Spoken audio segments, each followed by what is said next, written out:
I'm going to start this video with something honest. Most men don't fear intimacy, they fear rejection.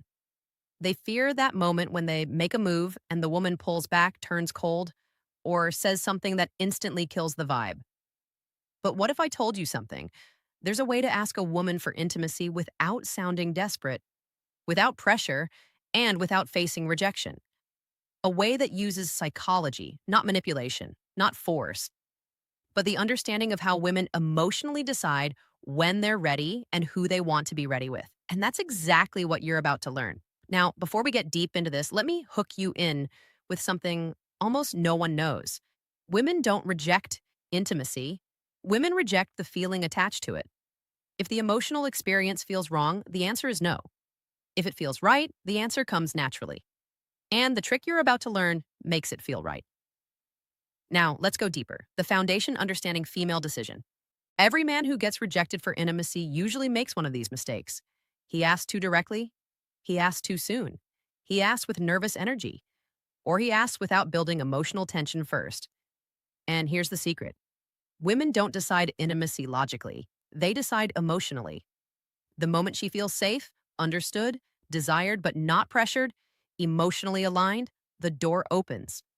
So today I'm going to give you the dark psychology way to ask for intimacy without ever sounding needy, without making her uncomfortable, and without risking that cold rejection. But before we get into the techniques, let me explain something critical about female psychology that most men completely miss. Women experience desire differently than men. For most men, attraction is visual and immediate. You see someone attractive and your body responds instantly. But for women, attraction is layered. It builds. It accumulates through context, emotion, safety, and anticipation.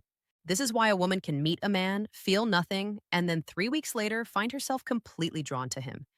It's not that she was playing games, it's that her attraction needed time to develop through emotional experiences. Understanding this changes everything about how you approach intimacy. Because if you know that her desire builds through emotional layering, then you stop rushing. You stop pushing. You start creating the conditions where her desire naturally escalates. Let's start with the most powerful principle. The first trick, you never ask directly. Let me repeat this because this alone can change everything for you.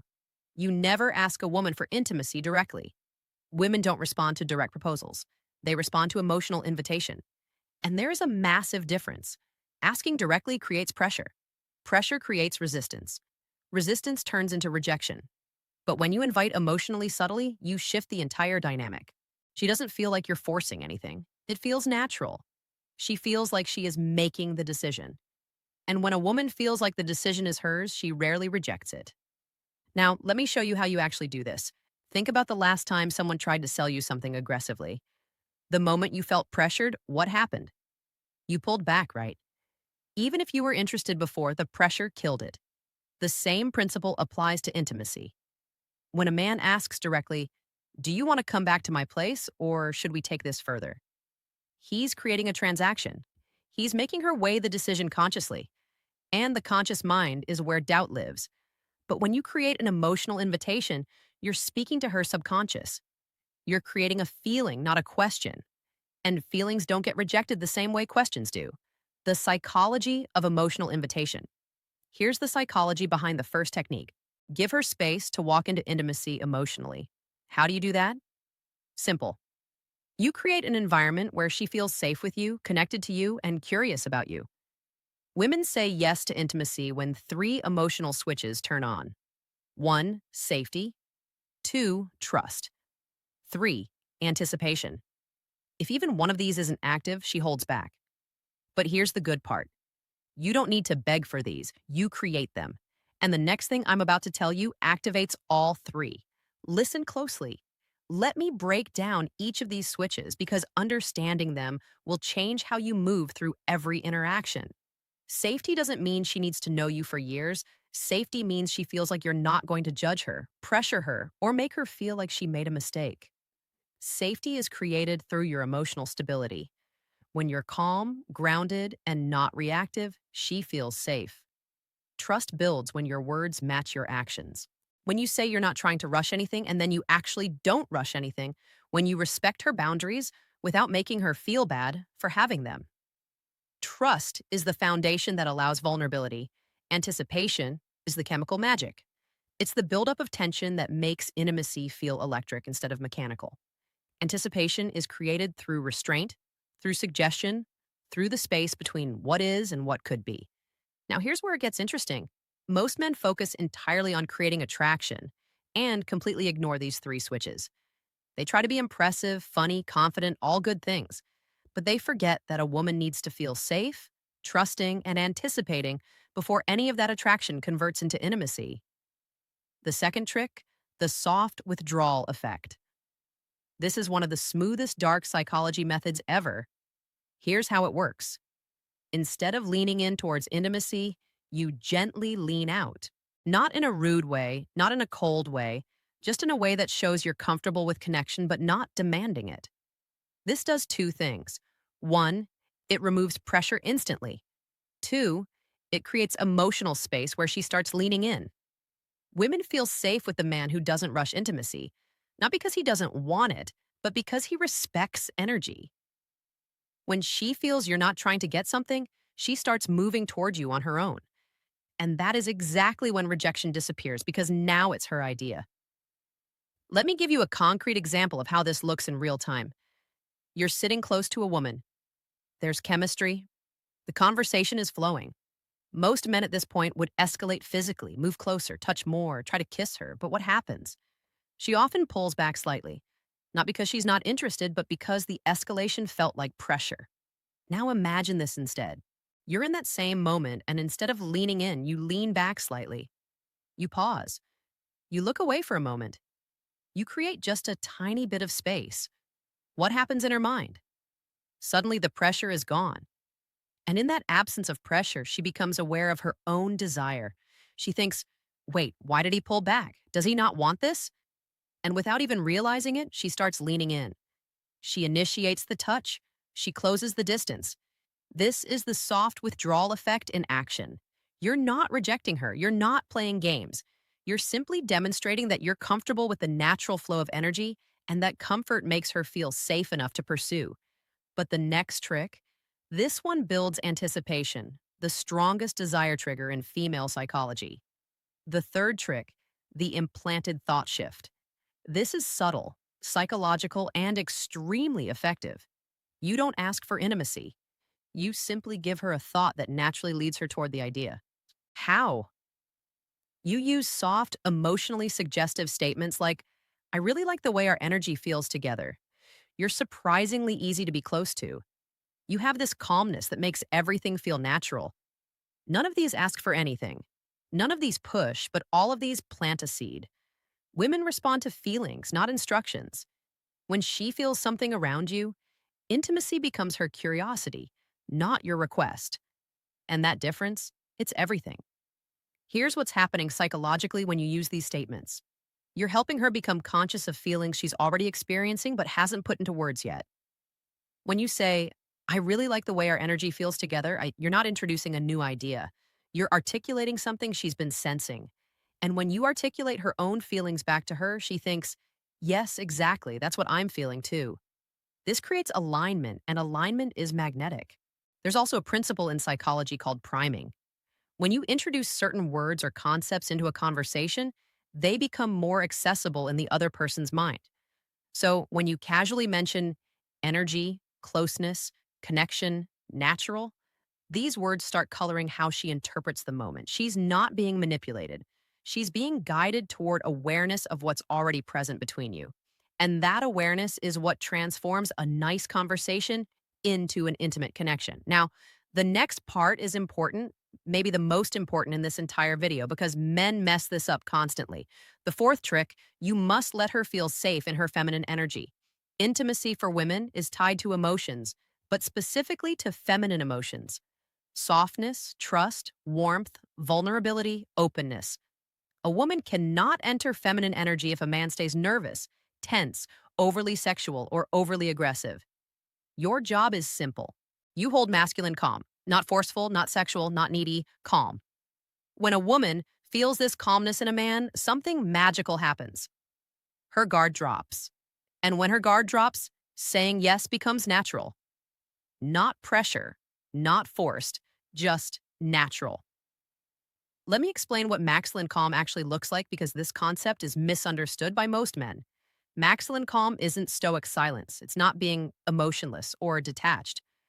Maxillin calm is the energy of a man who is present, comfortable in his body, and not anxious about outcomes. It's the difference between a man who's constantly checking for approval. Is this okay? Do you like this? Should I do more? And a man who's simply being allowing the moment to unfold naturally. Women are incredibly sensitive to energy. They can feel when a man is nervous, when he's trying too hard, when he's desperate for validation. And all of those energies push her into her masculine, into her thinking, analyzing, protecting mode. Mm. But when you maintain calm, when you're grounded and unhurried, she softens, she relaxes, she enters her feminine, which is where desire lives. This is also why women are attracted to men who seem experienced. Not because experience itself is sexy, but because experienced men tend to be calm. They're not frantically trying to figure out what to do next, they're just flowing. But now, let's talk about the moment most men screw up. When they're about to ask. Here's the psychology that saves you from rejection. The fifth trick. Never ask for a yes. Ask for a feeling. If you ask for a yes, you risk a no. When you ask for a feeling, you invite vulnerability. Instead of saying, "Do you want to?" you say something like, "Does this feel too fast for you?" Or, "Do you feel comfortable here with me?" See the difference? Instead of pressuring her, you're giving her emotional control. And when you offer control, she feels safer. And when she feels safer, she chooses intimacy herself. This is the difference between rejection and connection. This technique works because it completely reframes the dynamic. You're not asking her to accept or reject you, you're asking her to check in with her own feelings. And that's a much easier question to answer. Honestly, when you ask, "Do you want to come back to my place?" she has to consider, what will he think if I say yes? What will he think if I say no? What does this mean? Am I ready? Is this too fast? But when you ask, "Does this feel too fast for you?" she only has to consider one thing. How do I actually feel right now? And here's the beautiful part. If she says a little bit, yeah, you haven't been rejected. You've been given information. You can respond with, "That's totally fine. I'm not trying to rush anything. I'm really enjoying just being here with you." Now she feels heard, respected, and safe. And often within minutes, she'll be the one escalating because you've removed all pressure. But we're not done. The next trick is where the real dark psychology kicks in. The sixth trick, mirror her desire back to her. Here's what almost no man understands. A woman doesn't decide intimacy based on how much you want her.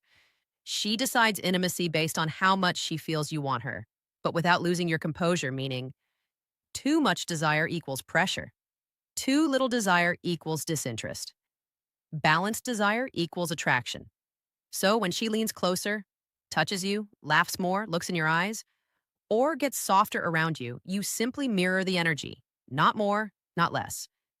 This sends one subconscious message. We're on the same wavelength. This alignment is one of the strongest psychological signals for intimacy. Mirroring is a deeply hardwired social mechanism. From infancy, humans learn connection through mirroring. When a baby smiles and the parent smiles back, the baby learns, "I am seen. I am understood. I am safe." The same mechanism is active in adult intimacy. When a woman shows you vulnerability or desire and you mirror it back, not overwhelm it, not ignore it, but match it, she feels understood at a primal level. This is also where most men fail. They either underrespond, making the woman feel foolish for showing interest, or they overrespond, making her feel like she opened a floodgate she can't control. The key is calibration. If she touches your arm, you touch hers. If she holds eye contact for 3 seconds, you hold it for 3 seconds. If she laughs and leans in, you laugh and lean in. This creates a dance. And in that dance, intimacy escalates naturally without anyone having to ask for it. Now, let's talk about the final step, the moment that closes the deal without ever sounding desperate. The final trick, make it the moment's idea, not your idea. Women love moments. Moments are emotional. Moments feel real. Moments feel natural, not forced. So instead of asking for intimacy, you simply acknowledge the moment. This feels really nice. It's crazy how comfortable this feels. You have a really gentle energy right now. When you highlight the moment, you're not asking for intimacy. You're letting the moment invite it. Women follow emotion, and emotion lives in the moment. This removes pressure, removes awkwardness, and removes rejection entirely. And that's how you do it. Here's why this final technique is so powerful. You're removing yourself as the agent. You're not the one wanting something. The moment itself is creating the desire. This is a subtle but crucial psychological shift. When you say, "Do you want to?" you're the one wanting. When you say, "This feels really nice," the feeling itself becomes the focal point. And women are much more comfortable following feelings than following requests. Feelings feel authentic. Requests feel transactional. By naming the moment, you're also creating a shared experience. It's not you wanting her, it's both of you experiencing something together. And that shared experience is the foundation of genuine intimacy. If you learned something new today, if this opened your eyes a little, if it made you look at women differently, then don't just leave. Hit that like button and subscribe to the channel for more dark psychology and real world wisdom. And after you finish this video, don't forget to check out the other videos on this channel. There's a whole world of hidden psychology waiting for you, and trust me, it'll change the way you handle women forever. Thank you for watching. Stay sharp, stay aware, and I'll see you in